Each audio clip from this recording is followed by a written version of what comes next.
Бүгінгі күнде Кырдаалдын мындай түзүлүшү, мына бүгүнкү өтүп аткан круглый столдундагы мына ынтымакка чакырууда. Ушул ынтымакка чакыруунун бул жерде дагы баягы эле бир тараптуу болуп Атамбаевди жамандаган сөздөр болуп атат да, андай болбош керек да. Бүгүнкү күндө Атамбаев жөнүндө сөз жок. Бүгүнкү күндө биздин Кыргызстанда биздин ушу башка мамлекеттерге уят болуп атканыбыз болуп атат да.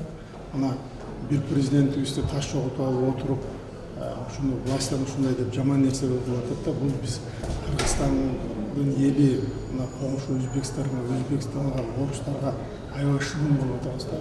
Бул намыс деген болуш керек да. Мына кыргыздарда намыс деген бүгүнкү күндө мына ушул намысты коргоп ушундай нерсени колтурууга мындай толук возможность бар болчу да. Бүгүндө түндүк түштүк деген вопрос жок бүгүнкү күндө. Андай элге көтөрүлүп, элдер деген бүгүн аябай сознательный. Атамбаевдин артынан эч ким чыкпайт. Бул бир гана биздин кемчилигибиз. Бүгүнкү күндө ушул биз башка бирөөлөргө шылдым болуп атканбыз.